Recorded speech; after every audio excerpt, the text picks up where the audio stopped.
사무엘하 23장 1절에서 7절입니다. 오늘 이 시간 오늘 말씀을 전해 주실 강사 목사님은 조남원 목사님입니다. 박수로 환영해 주시기 바랍니다. 많은 은혜 받으시기 바랍니다. 반갑습니다. 새해가 벌써 2주가 이제 지났습니다. 다들 올 한 해 예수 그리스도 안에서 더 행복하시고 더 평안하셨으면 좋겠습니다. 잠깐 기도하겠습니다. 사랑하는 아버지 하나님, 우리가 이 시간에 말씀을 묵상합니다. 아버지의 마음을 알고 주님이 우리를 향하신 기대를 품고 오늘도 주의 뜻 안에 설 수 있도록 도와주시옵소서. 부탁하며 예수님의 이름으로 기도하옵나이다. 아멘. 오늘 말씀의 제목은 유일한 청중 앞에서라는 제목으로 말씀 나누려고 합니다. 지난 12월 29일에 향년 100세로 우리 지미 카터 대통령께서 서거하셨습니다. 그리고 1월 9일 지난 목요일에는 워싱턴에 있는 국립대성당에서 이제 국가장을 치르게 됐습니다. 그동안 지미 카터 대통령이 했던 일들은 사실은 석유 파동으로 인해서 나라가 무척 어려웠음에도 불구하고 많은 일을 했어요. 파나마 운하를 넘기는 일, 그리고 캠프 데이비드에서 이스라엘과 이집트를 이렇게 하나로 평화 조약을 맺게 하는 일도 있었고, 근데 또 하나는 이란 인질 사태로 인해서 많은 슬픔이 그때 있었던 기억도 있습니다. 그럼에도 불구하고 그분은 항상 인권, 평화 이 일을 위해서 평생을 매진했어요. 대통령 때도 그랬고 대통령에서 물러난 후에도 카터 센터를 설립을 해서 수많은 어려운 사람들을 찾아다니면서, 그리고 나라 간의 갈등을 해결하고 인종적인 갈등을 해결하면서 세계 인권을 위해서 자기가 대통령으로 있을 때도 인권이 가장 중요하다고 이렇게 강조했던 분이셨어요. 그래서 그분을 가리켜 지금도 사람들은 인권주의자이고 세계 평화의 조성자다 이렇게 평가를 하고 있습니다. 근데 그 국가장을 치르고 하는 일에 수많은 사람들이 와서 추도사를 하고 같이 그분을 떠나보내는 일이 있었어요. 근데 재밌었던 건 서로 앙다툼했던 오바마와 트럼프가 그 자리에 와서 엄숙하게 경건하게 지미 카터 대통령을 보내드리는 모습이었어요. 그것을 보면서 뉴스에서 극도로 분열된 미국 정치에 목격된 이례적인 화합의 모습이었다 이렇게 평가를 하더라고요. 근데 흥미로웠던 건 저는 추도사를 나온 분들의 추도사 내용이었습니다. 먼저 생전에 바이가 죽으면 나한테 추도사를 해달라고 지미 카터 대통령이 부탁을 해서 바이든 대통령이 추도사를 했어요. 근데 그분이 나와서 이런 얘기를 합니다. 자기가 카터 대통령을 지지했던 이유는 그분이 변하지 않는 인격 때문이었다 라고 말을 합니다. 그러면서 카터와의 우정은 훌륭한 인격이 직책이나 권력보다 더 중요하다는 것을 가장 절실하게 가르쳐 준 것, 그것이었다. 그런 정치적인 조류에 절대 흔들리지 않는 지도자였다 이렇게 말을 합니다. 카터 대통령의 손자인 제이슨 카터도 이런 얘기를 합니다. 그분은 정치적으로 인기가 있을 때나 없을 때는 항상 원칙을 고수했고 용기와 힘이 있었던 분이었다. 공적인 삶과 사적인 삶이 단 한 번도 차이를 보여준 적이 없었던 분이었다. 이렇게 할아버지를 평가를 합니다. 또 생전에 앙숙이었던 38대 대통령이었던 제럴드 포드가 죽기 전에 39대 대통령이었던 지미 카터와 같이 약속을 맺는데 우리 죽기 전에 서로 추도사를 써서 죽으면 추도를 해주자 이렇게 했다는 거예요. 근데 제럴드 포드가 이미 먼저 이제 서거를 했죠. 그래서 그의 아들이 아버지를 대신해서 추도사를 읽습니다. 근데 추도사의 내용이 이런 글이 있었어요. 지미 카터와 나는 정치적으로 앙숙이어서 너무너무 싫어했는데 우리가 이렇게 깊은 우정으로, 가장 오랜 우정으로 함께할 줄은 꿈에도 몰랐다. 평화와 연민이라는 카터의 유산은 시대를 초월해 독보적인 존재로 남을 것이다. 이렇게 얘기를 합니다. 그러면서 정직과 진실함은 지미 카터라는 이름의 동의어다. 정직은 그의 이상적인 목표가 아니라 그 영혼 자체였다. 친구여, 우리의 죄를 고대하고 있어. 할 얘기가 많소. 다시 고향으로 어서 돌아오시오. 이렇게 얘기를 하더라는 거예요. 참 놀랍지 않습니까? 이런 수많은 사람들의 추도사를 들으면서 대체 지미 카터라는 사람은 어떻게 살았을까? 그 사람의 삶의 원동력은 무엇이었을까? 생각을 하면서 제가 리서치를 좀 해봤습니다.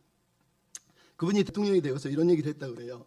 하나님이 나를 대통령으로 만드신 이유는 대통령직을 잘하는 것뿐만 아니라 대통령이 물러난 후에도 하나님의 나라를 위해서 쓰실 일이 있어서 나를 대통령 만드신 것이다. 그랬다는 거예요.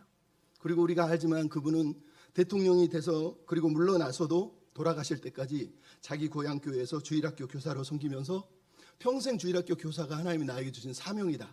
그러면서 말씀을 가르치는 일을 했다는 것 뿐만 아니라 카터 센터를 설립해 가지고 수많은 갈등을 조정했을 뿐만 아니라 헤비타트 운동이라 하는 곳에 참여해서 개발도상국이나 가난한 사람들의 집 지어주는 일을 죽을 때까지 그렇게 열심히 섬기며 살았다는 거예요.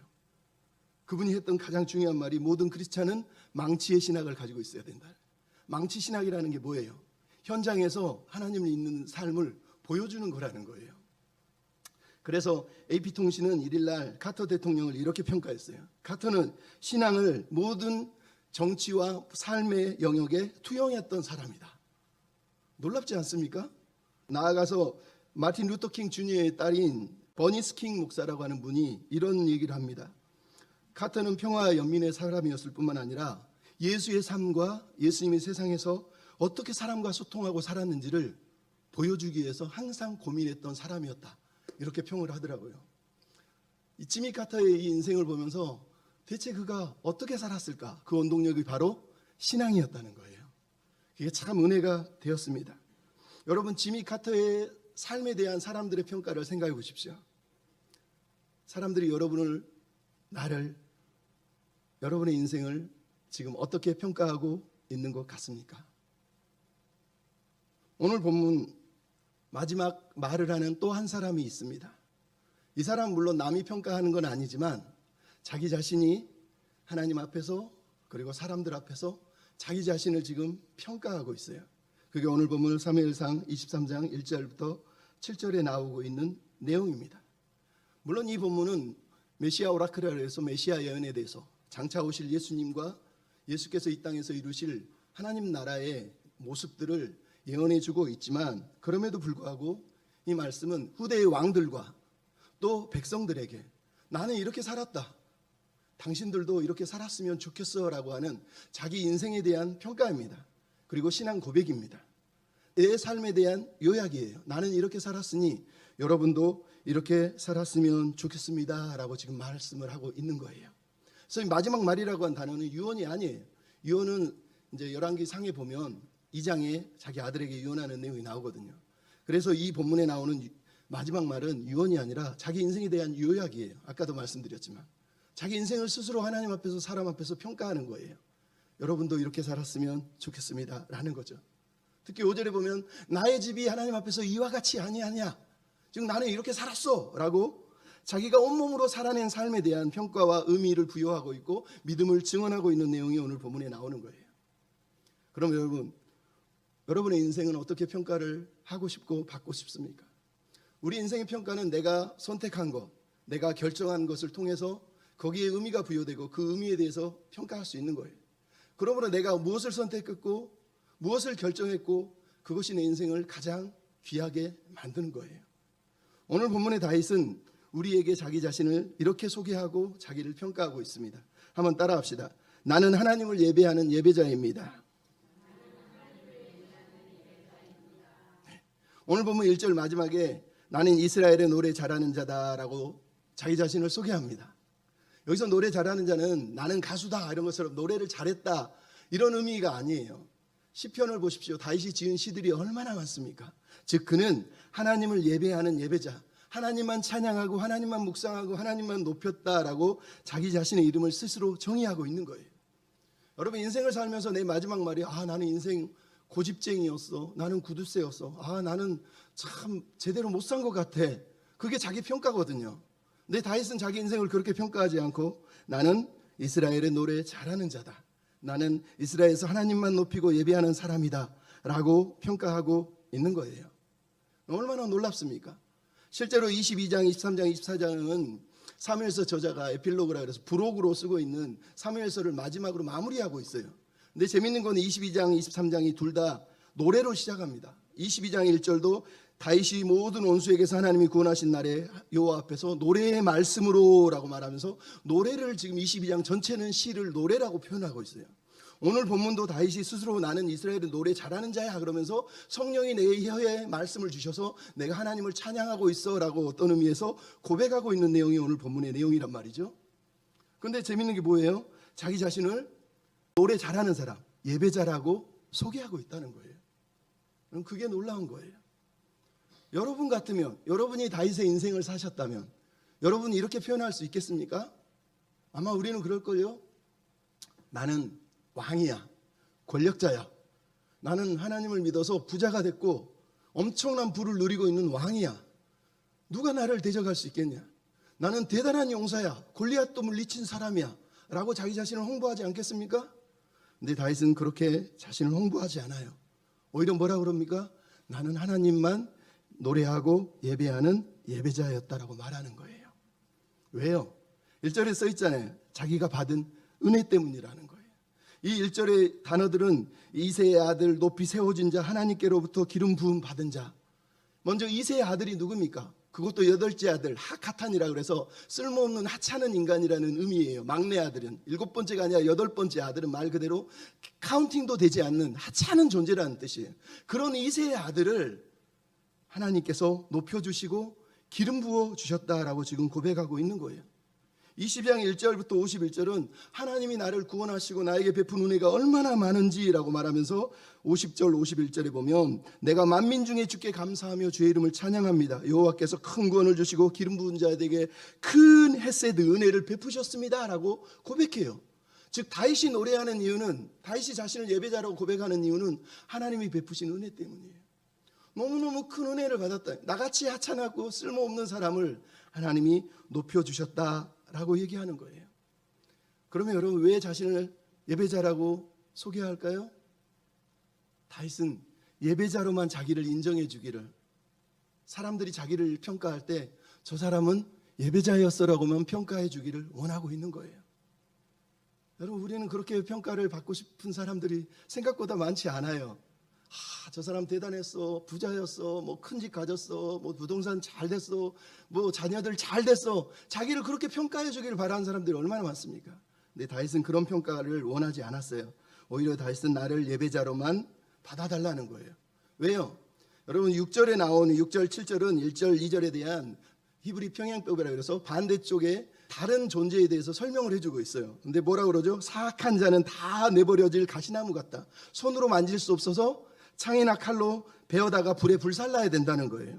여러분 이게 무슨 얘기예요? 예배자의 반대편은 언제나 사악한 자, 벨리알이라고 하는 이 존재가 있다는 거예요. 벨리알이라는 단어는 영어로도 써 있지만 뭐 evil man, worthless, 무가치한, 의미 없는 인생 이런 뜻이에요. 여러분 예배하는 사람은 무가치하지 않습니다. 근데 예배하지 못하는 사람은 그 사람이 아무리 부유하고 대단하고 많은 것을 가져도 하나님 보시기에는 가시나무와 같은 거예요. 그냥 허무한 거예요. 쓸모없는 거예요. 그냥 불질러서 불쏘시기로밖에 쓸 수 없는 존재다라고 얘기하는 거예요.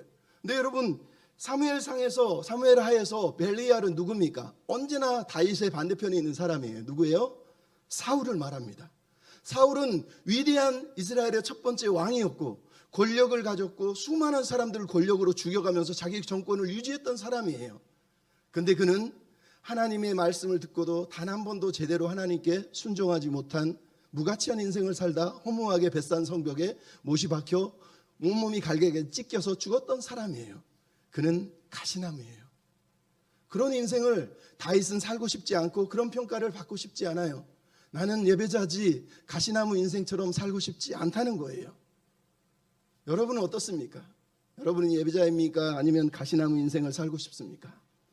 지난주에 하덕규 목사님이 오셔서 노래했잖아요. 내 속엔 내가 너무도 많아 당신의 쉴 곳 없네. 여러분 가시나무 인생에는 쉴 수도 없고 편안함도 없고 남들조차 상처만 주고 끝나요. 거기에 의미가 있습니까?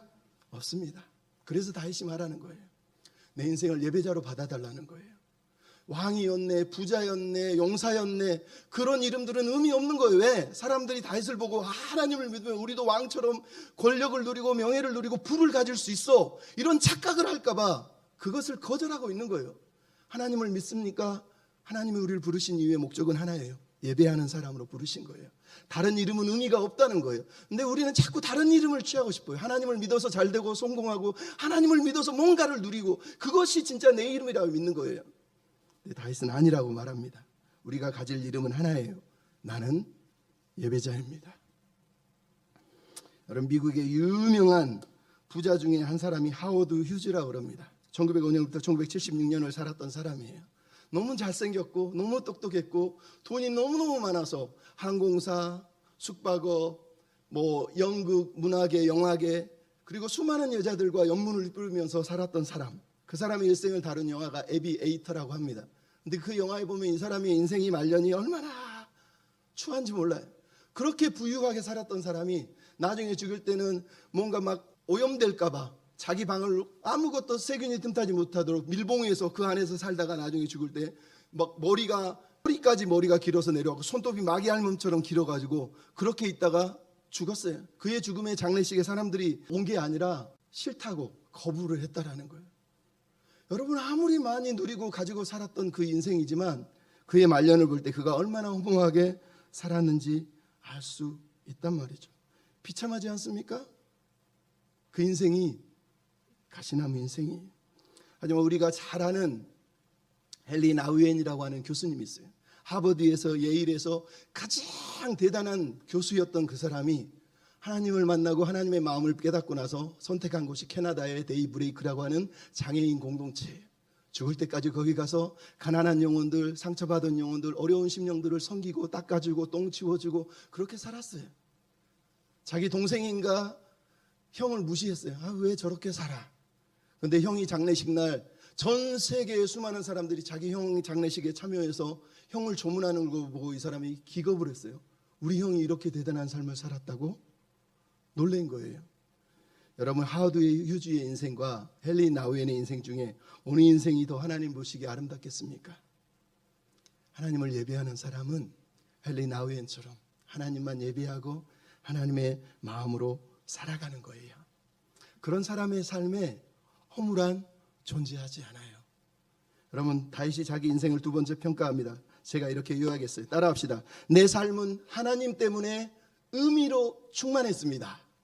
내 삶은 하나님 때문에 의미로 충만했습니다. 예.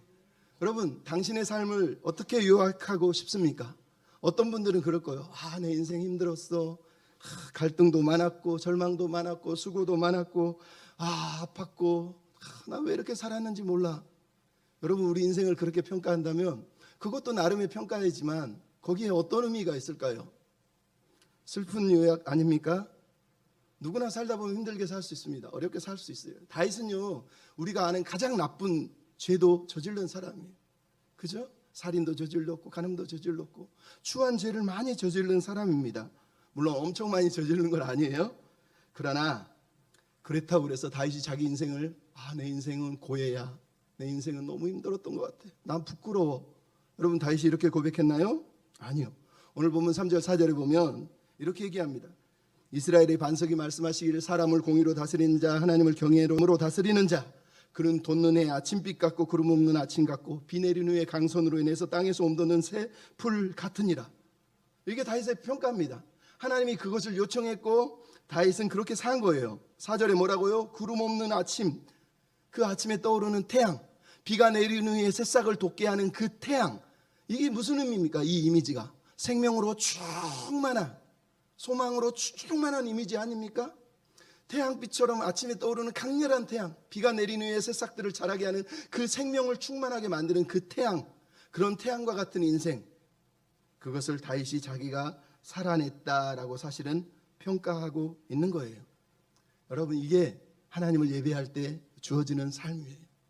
하나님을 예배하는 사람은요, 우리 인생에 허무의 이름이 없어요. 내 인생 허무해, 내 인생 너무 허무했던 것 같아. 여러분, 그 사람은 하나님을 예배하는 사람이 아니에요. 하나님을 예배하면 비록 넘어질 수 있고 아팠고 힘들었고 고통스러울 수 있었지만 절대로 무가치하거나 허무하지 않습니다. 그럼 다윗이 지금 그 얘기를 하잖아요. 3절에 뭐라고 그럽니까? 하나님을 반석으로 삼았기 때문이에요. 하나님은 나의 반석이다. 나는 흔들리지 않는다는 것. 세상 풍파 때문에 어려웠고 힘들었지만 그렇다고 해서 내가 흔들리거나 넘어진 적이 없다고 다윗은 말을 하고 있는 거 아닙니까? 다윗은 항상 하나님을 나의 반석이라고 믿었어요. 22장 2절, 3절, 32절, 47절도 이 앞에 있는 22장 찬양을 보면 똑같이 얘기해요. 여호와는 나의 반석이시요, 여호와는 내가 피할 나의 반석이시요, 여호와의 누가 나의 하나님이고 나의 반석이시냐, 여호와의 사심을 두고 나의 반석을 찬송하며 내 구원의 반석을 향하여 내가 하나님을 높일 것이다. 다윗은 항상 하나님을 반석으로 여겼어요. 내 인생은 반석이신 하나님 위에 서 있다고 항상 그렇게 믿고 살았다는 거예요. 그 고백을 지금 하고 있는 것 아닙니까? 그는 반석 위에 집을 지은 사람이에요. 그래서 흔들리지 않은 거예요. 어렵고 힘들어도 그래도 무너지지 않는 이유가 하나님이 내 인생의 반석이라고 믿었기 때문이에요. 여러분, 예수님의 말씀이 뭐예요? 모래 위에 집을 짓지 말고 반석 위에 집을 지으라는 거예요. 여러분의 인생이 반석 위에 집을 짓지 않고 모래 위에 집을 지으셨다면 하나님이 풍파와 비를 내려주셨으면 좋겠어요. 싹 쓸어버리셨으면 좋겠습니다. 그래야 우리가 반석 위에 설 수 있는 거예요. 자꾸 모래 위에 집을 지어놓고 하나님 지켜주세요, 보호해주세요. 여러분, 주님은 그렇게 얘기하신 적이 없어요. 모래 위에 집을 지은 사람은 풍파가 오면 무너질 거고, 아니 무너져야 되는 거예요. 그래야 반석에 집을 지을 수 있기 때문이에요. 나아가서 3절에 뭐라고 그럽니까? 하나님이 공의로 다스리는 자, 하나님을 경외함으로 다스리는 그 사람을 원했는데 자기가 그렇게 살기 위해서 얼마나 애썼는지 모른다라고 얘기하고 있는 거 아닙니까? 결국은 하나님을 통해서, 하나님의 말씀을 통해서 자기가 어떻게 살아야 되는지, 자기네 삶의 목적, 삶의 의미를, 삶의 이유를 찾았다라고 스스로 고백하고 있는 거예요. 여러분, 하나님을 찾으면 하나님 안에 인생의 목적이 있고 의미가 부여되기 때문에 내 삶의 의미로 충만하고 생명으로 충만하고 세상이 줄 수 없는 평안으로 충만하게 되는 거예요. 그게 하나님을 믿는 사람의 행복 아닙니까? 그러면 성철 스님이라고 하는 분이 돌아가실 때 유언을 했어요. 내가 평생에 미친 남녀의 무리를 속였으니 제업이 하늘에 미치고 수미산을 지난다. 활활 타는 아비주역에 떨어지니 한이 망갈래다. 여러분, 자기 인생을 평생 불도를 했던 사람이 마지막 유언이 이 내용이라면 그 사람은 잘 산 겁니까? 내 한이 천갈래 만갈래랍니다. 근데 다윗은 그렇게 고백하지 않지 않습니까? 다윗은 자기 인생의 마지막 요약을 내 인생은 하나님 때문에 행복했다, 나는 하나님으로 인해서 충만한 삶을 살았다라고 오늘 본문은 고백하고 있는 거예요. 여러분도 여러분의 인생의 마지막 요약이 이랬으면 좋겠어요. 여러분의 마지막 인생에 무엇을 남기고 싶습니까? 다윗은 하나님이라고 얘기하는 거예요. 여러분은 무엇을 남기고 싶습니까? 내 자녀, 재산, 명예, 권력? 다윗은 그것을 얘기하지 않았어요. C.S. 루이스라는 분이 이런 얘기를 했어요. 기독교가 진리라면 그것은 한없이 중요하며 우리의 삶은 이 믿음을 반영하는 삶을 살아야 된다. 기독교가 진짜면 우리 삶 속에서 그것을 반영해야 된다는 거예요. 여러분, 지미 카터가 죽었는데 지미 카터의 오랜 친구 질 터키가 AP통신에서 인터뷰하면서 이런 얘기를 합니다. 지미 카터는 매일 매순간 신앙을 가지고 다녔고 매일 매순간 신앙을 사용했다는 거예요. 여러분, 믿어지세요? 기독교가 진짜니까 매일 매순간 그 신앙을 들고 다녔고 그것을 사용해서 하나님이 살아계시다고, 나는 하나님만 예배한다고 보여주며 살았다라고 얘기하는 거예요.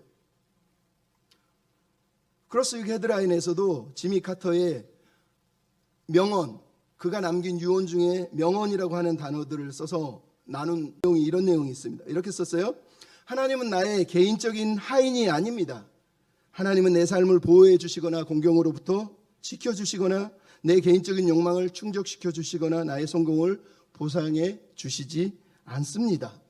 하지만 하나님은 제게 세상이 줄 수 없는 위로와 확신과 만족과 용기와 희망과 평안을 주십니다.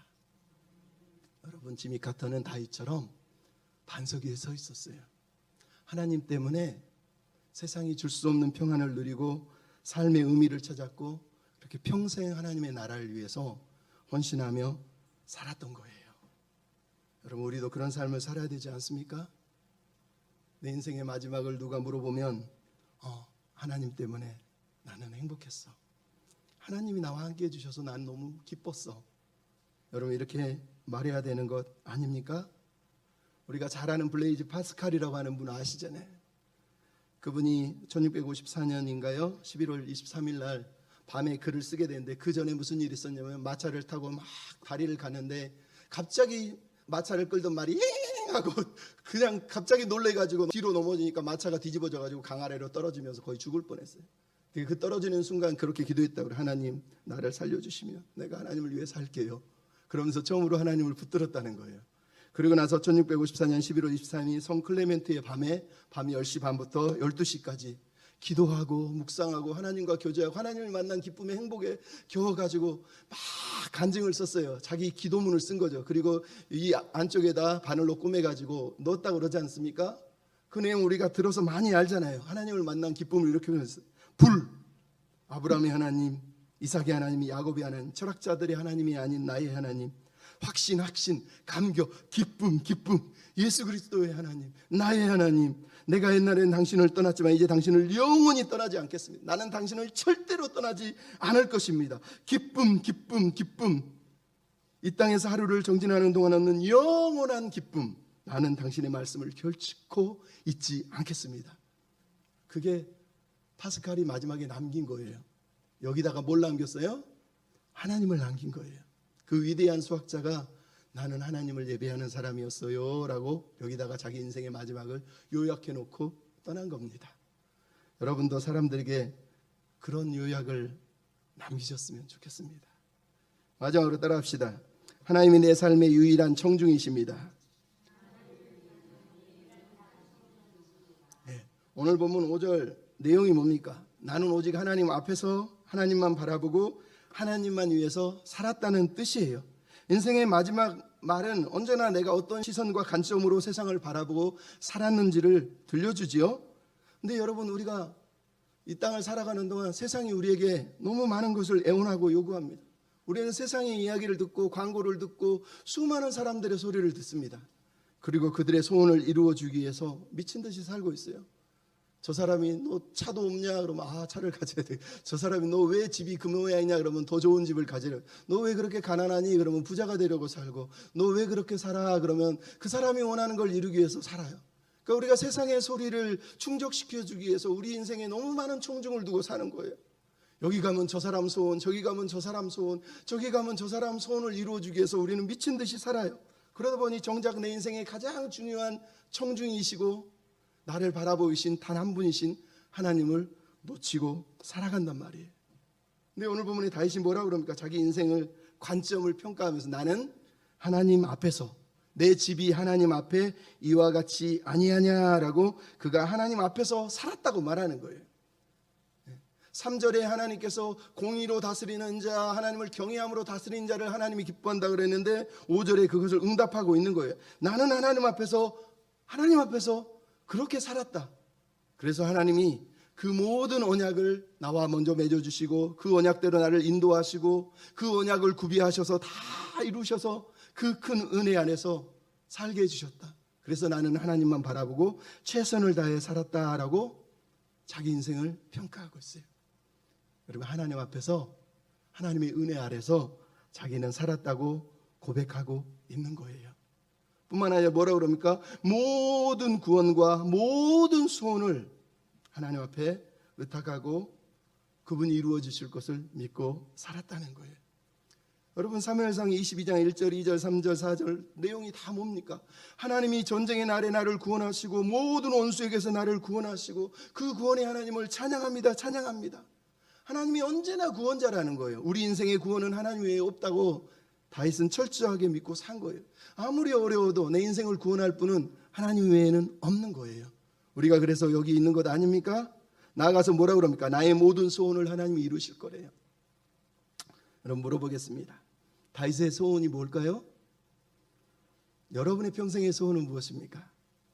다윗이 지금 나의 모든 소원 얘기했지만 다윗은 소원이 사실은 하나밖에 없었습니다. 성경에 다윗이 자기 소원을 얘기하잖아요. 사무엘하 7장에 보면 성전을 지어드리고 싶었어요. 성전을 왜 지어드리고 싶었을까요? 여호와의 집에서 여호와와 함께 예배자로 살고 싶어서. 그래서 시편 27편 4절에 다윗이 자기 소원을 얘기합니다. 내가 여호와께 바라는 한 가지 일, 그것을 구하리니 곧 내가 내 평생에 여호와의 집에 살면서 여호와의 아름다움을 바라보고 그의 성전에서 사모하는 것이라. 여러분, 다윗은 우리가 꿈꾸는 소원, 그 째째한 소원들 품어본 적이 없어요. 성경에 다윗이 어떤 소원을 기록해 놓은 게 있습니까? 별로 없어요. 사울은 가지고 싶은 거 너무 많았고 쥐고 싶은 게 너무 많아서 그거를 놓지 못해서 하나님을 버려요. 근데 다윗은 하나님만 붙들어요. 다른 것은 하나님이 알아서 하실 거예요. 그는 오직 한 가지 소원이요, 하나님의 집에서 하나님을 예배하고 하나님과 함께 교제하고 하나님만 바라보고 살고 싶다라고 고백한 거예요. 여러분, 그게 다윗이에요.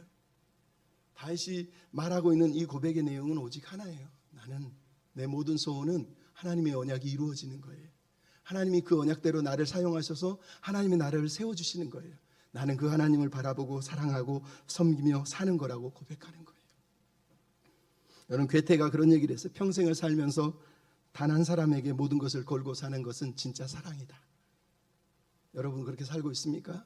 다윗은 모든 것을 걸고 단 한 분 하나님을 사랑한 거예요.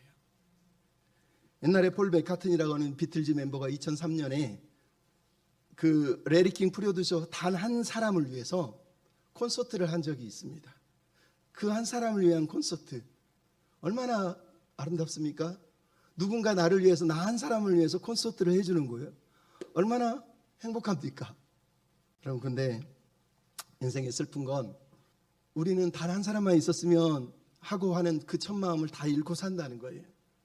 옛날에 무명가수 다이어리라고 하는 글을 제가 본 적이 있는데 거기 이렇게 써있어요. 단 한 명이라도 내 노래를 들어줄 수 있다면 평생 후회 없이 최선을 다해 노래할 수 있을 텐데. 무명가수의 고백입니다. 그 사람들이 가수가 되면 어떻게 할까요? 한 명만 있으면 노래해요? 안 합니다. 한 명을 위해서 하나요? 안 합니다. 왜요? 겉멋이 들었잖아요. 인기가 있잖아요. 한 명은 우스운 거예요. 여러분, 우리가 그러고 있는 거 아닙니까? 하나님을 처음 만났을 때 하나님 한 분만을 위해 살게요. 하나님 한 분만 바라보며 살게요. 하나님 한 분만 사랑하며 살게요. 지금은 그렇습니까? 우리 인생에 청중이 너무 많아서 그러는 거예요. 여러분, 우리 인생에 우리를 바라보시는 분 한 분이 계세요. 그분이 우리에게 유일한 청중이세요. 우리는 그분 한 분만 바라보고 있는 거예요. 우리 인생은 지금 콘서트를 하고 있는 거예요. 누구를 위해서? 하나님을 위해서. 오직 하나님이 우리를 바라보시고 계시고 우리는 그분을 향한 콘서트를 하고 있는 거예요. 그러려면 우리에게 필요한 건 하나님만을 유일한 청중으로 삼는 거예요. 여러분, 윈스턴 처칠이라고 하는 분이 19세기에 수단을 타락했던 그리스도인 고든 장군에 대해서 이렇게 얘기했어요. 그는 남자나 여자나 생명이나 안락함이나 세상의 물질이나 권력이나 명성에 한결같이 신경 쓰지 않는 사람이었다는 거예요.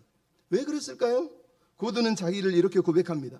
인생을 살아가면서 난파당하지 않기 위해서는 북극성을 기준으로 방향을 조정하는 것, 한마디로 말해서 하나님 한 분에게만 모든 것을 맡기는 것이 필요하다는 것을 더욱 절실하게 느낀다라고 고백한 거예요.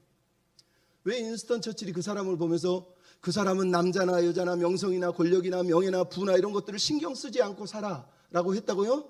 그는 단 한 분 하나님께, 북극성이신 하나님은 바라보고 그분만 쳐다보고 인생의 방향을 조정하고 살았기 때문이라는 거예요. 그래서 그 사람이 그런 평가를 받았다고 말하는 거예요. 여러분에게 말씀드리는 거예요. 여러분, 우리에게 유일한 청중은 하나님 한 분이세요. 다른 모든 청중에게 우리가 내 자신을 증명할 필요도 없고 내가 이런 사람이라고 보여줄 이유도 없고 의미도 없습니다. 정말 중요한 건 하나님 앞에서 하나님, 나 예배하는 사람이에요 라고 자신을 보여주는 거예요. 하나님께 콘서트를 올려드리십시오. 왜? 우리 인생은 다 은혜잖아요. 은혜.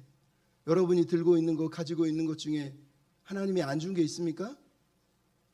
우리는 아니라고 생각하지만 고린도전서 4장에 사도 바울이 그러잖아요. 이 교만한 고린도 교인들, 은사 자랑하고 물질 자랑하고 권력 자랑하는 교인들에게 너희가 가진 것 중에 하나님이 안 준 게 뭐가 있느냐? 대놓고 얘기를 합니다. 그게 우리가 들어야 될 내용이에요. 우리가 들고 있는 것 중에 하나님이 안 주신 게 있습니까? 내가 내 힘으로 얻은 게 진짜 있습니까? 성경은 말합니다. 아니요. 하나님이 주신 거예요. 그걸 인정하는 사람이 예배자로 살 수가 있는 거예요. 오스트리아 합스부르 왕가의 장례식이 예전에 있었어요. 지금은 안 하지만 유명한 장례식 일화가 있습니다. 비엔나 카푸친 수도원에는 그 당시 왕이었던 프렌치 조셉이 장례식이 이루어졌어요. 의정관들이 관에 프렌치 조셉을 넣고 그리고 수도원으로 들어옵니다. 근데 수도원 문이 굳게 닫혀 있어요. 문을 의정관들이 두드립니다. 안에서 수도원장이 묻습니까? 당신은 누굽니까? 밖에서 의정관들이 얘기합니다. 나는 오스트리아의 황제 프렌치 조셉입니다. 안에서 수도원장이 얘기합니다. 나는 당신을 모르오. 당신은 누구요? 또 의정관들이 두 번째 얘기합니다. 나는 헝가리와 보헤미아의 왕이었고 모라비아 후작이고 고린티아의 공작인 프렌치 조셉입니다. 안에서 또 들려옵니다. 나는 당신을 모르오. 당신은 누구시오? 세 번째 의정관들이 얘기합니다. 저는 하나님의 자비를 구하는 불쌍한 죄인 프렌치 조셉입니다. 그때 수도원장이 얘기합니다. 이제 들어오시오. 여러분, 왜 그 왕가가 그런 유산을 남겨놓을까요? 우리에게 하는 얘기예요. 여러분이 하나님 앞에 들고 가면서 나 이런 사람이 하나님 받아주세요. 자랑할 수 있습니까? 이건 가시나무예요. 하나님이 바라는 건 나는 죄인입니다. 나는 은혜로만 살았습니다. 나는 하나님을 예배하는 사람입니다. 라고 고백할 때 하나님이 그 고백을 기뻐하시는 거예요. 다윗은 그것을 알았기 때문에 이 마지막 말을 자기 인생을 평가하고 요약하면서 제발 나를 하나님을 예배하는 사람으로 그렇게 인정해 주시고 그렇게 생각해 주시고 여러분도 그렇게 살아 주십시오 라고 말하는 거예요. 여러분의 인생이 가시나무들은 마지막 날에 다 불에 사르면 사라질 거예요. 불에 다 태우고 나서 여러분에게 남는 게 뭡니까? 그게 여러분이에요.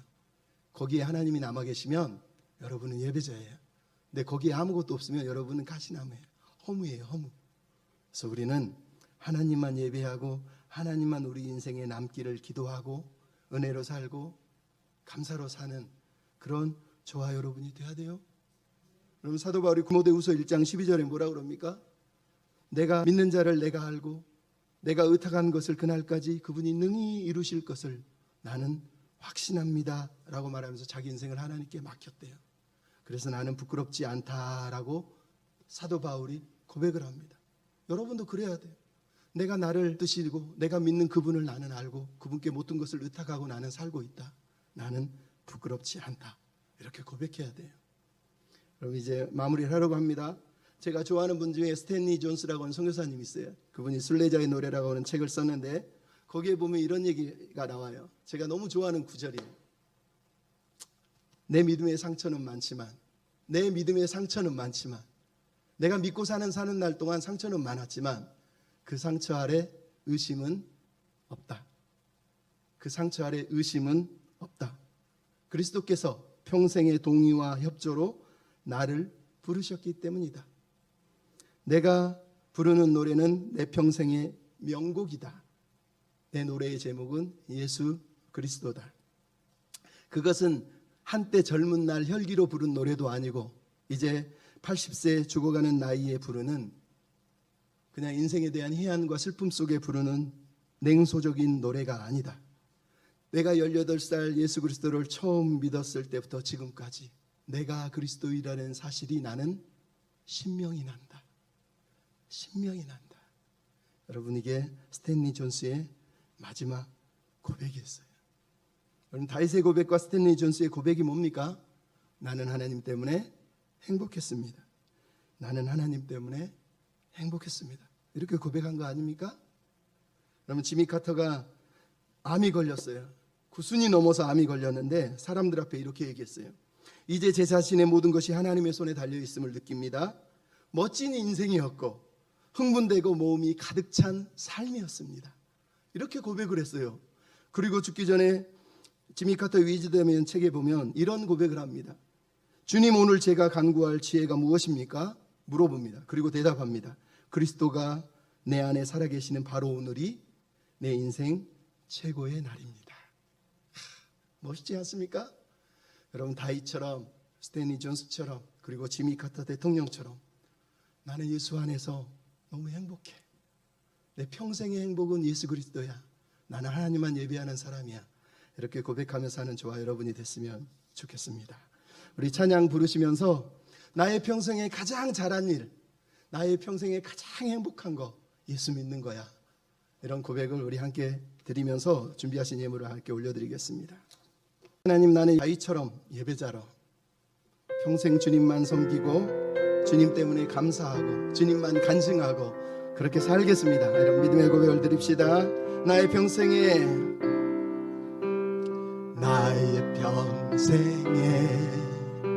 가장 복된 일은 내가 예수님을 만난 것이 나의 평생에 가장 잘한 일은 내가 예수님을 주로 섬긴 것. 이 세상 살 동안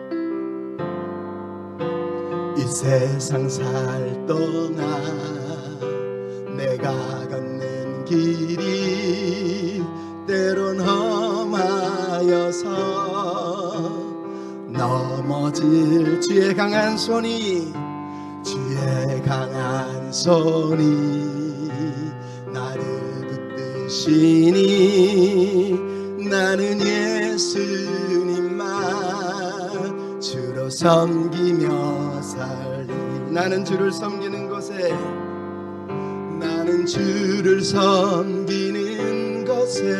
후회가 없으니 내가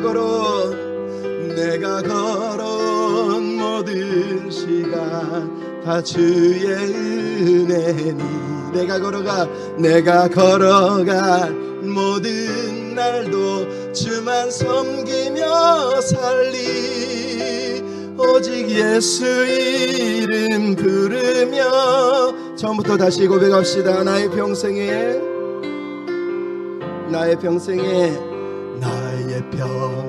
우리 믿음으로 고백합시다. 가장 잘한 일은 내가 예수님을 만난 것이 나의 평생에 가장 잘한 일은 내가 예수님을 주로 섬긴 것. 이 세상 살 동안에도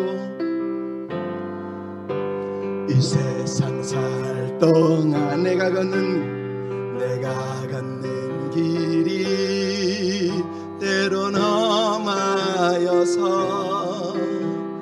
넘어질 우리 주님의 강한 손이 나를 붙드시니 나는 예수님만 주로 섬기며. 우리 고백합시다. 나는 주를 섬기는 것에 후회가 없습니다. 내가 걸어온 모든 수가 다 주의 은혜니 내가 걸어갈 모든 날도 주만 섬기며 살리. 오직 예수 이름 부르며 살아가. 이것이 나의 간증이요 이것이 나의 간증이요 이것이 나의 찬송일세. 나 사는 동안 끊임없이 구주를 찬송하리. 나는 주를 섬기는 것에 후회가 없습니다. 나는 주를 섬기는 것에 후회가 없습니다. 내가 걸어온 모든 시간 다 주의 은혜니 내가 걸어갈 모든 날도 주만 섬기며 살리. 오직 예수 이름 부르며 살아가.